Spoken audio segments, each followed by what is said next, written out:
حضرت آیت الله العظما سید علی حسینی خامنه‌ای شهادت را نوشیدند. জীবনের প্রত্যেকটা মুহূর্ত শত্রুদের নিশানায় থেকেও পিছু হটেননি আয়াতুল্লাহ খামেনি। নিজের জীবনের মায়া ত্যাগ করে তিনি বেছে নিয়েছিলেন সহি প্রতিরোধের পথ। খামেনি বিশ্বাস করতেন এই লড়াই কেবল ভূখণ্ড রক্ষার নয়, বরং এটি হক ও বাতিলের সেই লড়াই যা ইমাম মাহদী আলাইহিসসালামের আগমনের পথ প্রশস্ত করবে। তিনি অনুসারীদের আশ্বস্ত করে বলেছিলেন, বিজয় নিশ্চিত এবং এটি খোদার প্রতিশ্রুতির অংশ। তার সেই দর্শনই ইরানের যোদ্ধাদের প্রধান শক্তিতে পরিণত হয়েছে। এদিকে খামেনির মৃত্যুর 24 ঘন্টার মধ্যে দাফন হওয়ার কথা ছিল, কিন্তু একদিন নয়, 10 দিন নয়, প্রায় 40 দিন পেরিয়ে গেলেও তার দাফন এখনো হয়নি। প্রশ্ন একটাই, তিনি কি সত্যিই মারা গেছেন, নাকি লাশ ঘিরে চলছে বিশ্বের সবচেয়ে বড় গোপন রাজনীতি? আজকের এই ভিডিওতে আমরা জানব খামেনির মৃত্যুকে ঘিরে আসল রহস্য কি।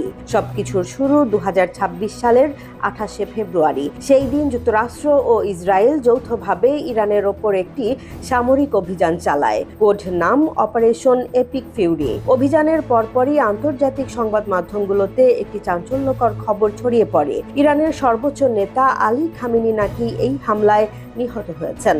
ইসরায়েল দাবি করে তাদের কাছে এই মৃত্যুর প্রমাণ রয়েছে, কিন্তু ইরান প্রথমে বিষয়টি সম্পূর্ণ অস্বীকার করে। পরবর্তীতে ধীরে ধীরে পরিস্থিতি বদলাতে শুরু করে। ইরান ঘোষণা দেয় তাদের সর্বোচ্চ নেতা মারা গেছেন এবং তার জন্য রাষ্ট্রীয় শোক ঘোষণা করা হবে। সবকিছু ঠিকই চলছিল, কিন্তু হঠাৎই জানাজার ঠিক আগের দিন ঘোষণা আসে, জানাজা স্থগিত করা হলো। কারণ হিসেবে বলা হয়, অভূতপূর্ব জনসমাগমের জন্য প্রয়োজনীয় প্রস্তুতি সম্পন্ন হয়নি। এই যুক্তি এখন সবচেয়ে বড় প্রশ্ন তৈরি করছে। একটি শক্তিশালী রাষ্ট্র যারা বড় বড় জনসমাবেশ সফলভাবে আয়োজন করে, তারা কি 40 দিনেও একজন নেতার জানাজার আয়োজন করতে পারছে না, নাকি এর পেছনে লুকিয়ে আছে অন্য কিছু? ইসলামী নিয়ম অনুযায়ী মৃত্যুর পর যত দ্রুত সম্ভব, সাধারণত 24 ঘন্টার মধ্যে দাফন সম্পন্ন করা হয়, কিন্তু এখানে ঘটছে সম্পূর্ণ ভিন্ন কিছু। 40 দিন পেরিয়ে গেলেও দাফন হয়নি, জানাজা হয়নি। এটা স্বাভাবিক প্রশ্ন তোলে, এটি কি ধর্মীয় প্রক্রিয়া নাকি রাষ্ট্রীয় রাজনীতি? এদিকে আরেকটি বড় আলোচনা শুরু হয়েছে, খামেনির উত্তরসূরি কে হবে। কিছু সূত্র বলছে তার ছেলে মুজতবা খামেনির নাম সামনে এসেছে, কিন্তু এখানেও রহস্য। তিনি কোথায়, কেমন আছেন? কেউ বলছে তিনি নিরাপদে আছেন, আবার কেউ বলছে তিনি গুরুতরভাবে অসুস্থ। এদিকে আমেরিকার প্রেসিডেন্ট ডোনাল্ড ট্রাম্প দাবি করেছেন মুজতবা খামেনি কোমায় আছেন। এই অনিশ্চয়তা আরও বাড়িয়ে দিয়েছে উত্তেজনা।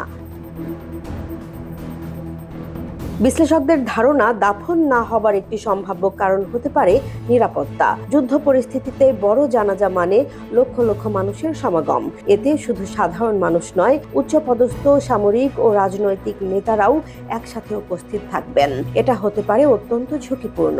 আরেকটি সম্ভাবনা, মনস্তাত্ত্বিক প্রভাব। একজন নেতার মৃতদেহ সামনে এলে জনগণের মধ্যে শোক ও অস্থিরতা বাড়তে পারে। সরকার হয়তো চায় এমন দৃশ্য জনসম্মুখে আসুক, তা এড়িয়ে চলতে। কিন্তু সবচেয়ে বড় প্রশ্ন এখনো রয়ে গেছে, খামেনি কি সত্যিই মারা গেছেন? যদি মারা গিয়ে থাকেন, তাহলে তার লাশ কোথায়, আর কেন এত দেরি হচ্ছে? এই প্রশ্নগুলোর উত্তর এখনো অজানা। একটি মৃত্যু, একটি লাশ, আর সেই লাশ ঘিরে তৈরি হচ্ছে বিশ্ব রাজনীতির এক অদ্ভুত নীরব ঝড়। শেষ পর্যন্ত সত্য কি, তা হয়তো সময়ই বলে দেবে। জেসমিন জাহান, নিউজ ডেস্ক, জনবাণী।